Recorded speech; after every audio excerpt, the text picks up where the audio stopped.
Allez, cette question à présent, Emmanuel Macron a-t-il une dent contre les propriétaires immobiliers? Ça se discute avec Olivier Marin. Bonjour Olivier. Bonjour. Merci d'être là avec nous, rédacteur en chef Explorimo Le Figaro. Pourquoi on se pose cette question? Elle est légitime parce que pendant la campagne présidentielle, il y a eu le lobby des propriétaires qui a lancé cette pétition pour interpeller le candidat Macron. On s'en souvient, je ne sais pas si on a les images de Jean Perrin, c'est le président de l'UNPI, qui avait parlé de stigmatisation, c'est lui, des propriétaires. C'est le lobby en chef des promoteurs, des propriétaires immobilier. Il parlait de stigmatisation de l'immobilier, il parlait de surtaxation de l'immobilier. Voilà, après, voilà. Quelle est la part de fantasme? Est-ce que la politique d'Emmanuel Macron est contre les propriétaires? Est-ce que dans le cas du fantasme, il y a vraiment des risques? Alors, on parle des propriétaires bailleurs notamment, hein, c'est ça, c'est les propriétaires bailleurs, non. Ou propriétaires tout court d'ailleurs aussi. Oui, mais alors on va le voir justement parce qu'il y a effectivement beaucoup de fantasmes. L'immobilier a besoin à la fois de confiance, de pragmatisme et de stabilité. Alors, on peut le voir à différents niveaux. Tout d'abord, pour les propriétaires bailleurs, on va dire les petits ou les investisseurs privés, là-dessus, il n'y a pas vraiment de changement. Et Emmanuel Macron, il a été clair dans son programme. Il y a d'autres points qui sont un peu plus flous, mais sur notamment l'encadrement des loyers, qui est une mesure phare de la loi Allure, en fait, il souhaite ne pas l'étendre déjà aux autres villes et pour l'instant le maintenir à Paris et à Lille pour ensuite l'évaluer. Alors combien de temps ça va prendre, on ne sait pas, peut-être un an, peut-être un an et demi, évaluer de l'efficacité ou pas de cette mesure pour voir s'il faut la poursuivre ou pas.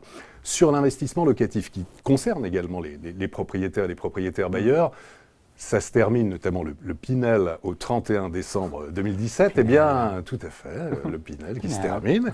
Eh bien, là-dessus, Emmanuel Macron souhaite, et c'est un signal important, il a vu que le poids des investisseurs privés, que ça permettait de relancer la construction, il veut le poursuivre. En tout cas, il ne veut pas le stopper brutalement, ça changera sans doute de nom, ce ne sera pas le Pinel, mais en tout cas, sur ce principe, sur un investissement locatif. Prochain ministre sans doute, du logement. Sans doute.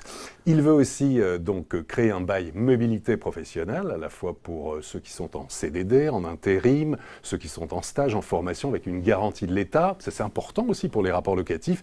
Et puis, il veut supprimer pour 80% des Français la taxe d'habitation. Alors, on a vu les collectivités locales, les communes qui hurlaient en disant « mais voilà, on va avoir un manque à gagner absolument important ». Il s'engage, c'est un engagement, à les rembourser et à payer et à donner 10 milliards d'euros par an. Vous écoutez, pardon, je vous coupe, tout va très bien Madame la Marquise, mais pourquoi ils sont en colère dans ces cas-là, les propriétaires immobiliers?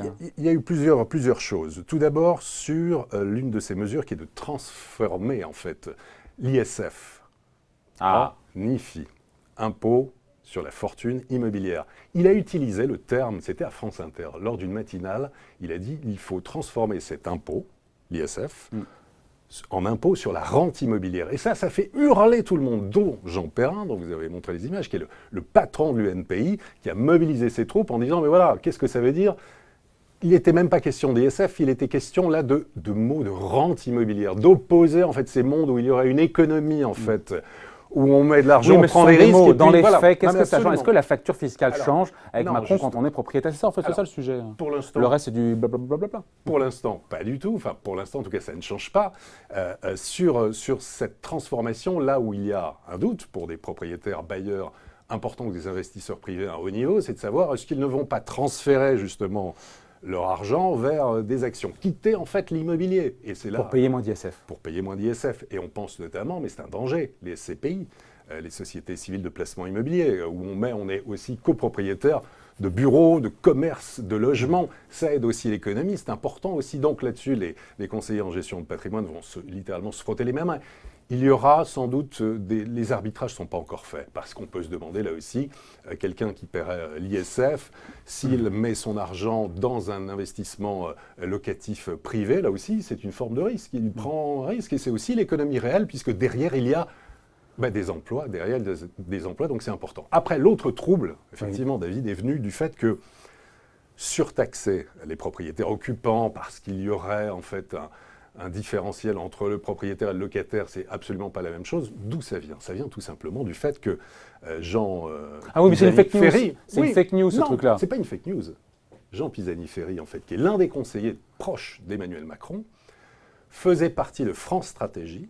Et France Stratégie, dans son rapport sur le logement, préconisait justement de surtaxer les propriétaires. Mais ça n'a pas été occupants. repris du tout Ça n'a par pas le été candidat repris Macron. Il depuis- était là à votre place, Jean-Pierre Ferry, il a dit non, mais c'est rien à voir, Absolument. c'est pas Donc, dans le, voilà, mais dans le projet oui, Macron. ça a créé un trouble, effectivement. D'accord. Donc, c'est pour ça. D'où, David, votre question initiale au départ. Effectivement, peur de certains, des détracteurs notamment d'Emmanuel Macron, qui ont dit mais ce sera la deuxième marche du programme. Pour l'instant, les Français propriétaires ne sont pas prêts à entendre, mais en fait, derrière, ce sera la deuxième marche du programme. Et il y aura une taxe, une surtaxe pour les propriétaires. Ça, on occupants. verra.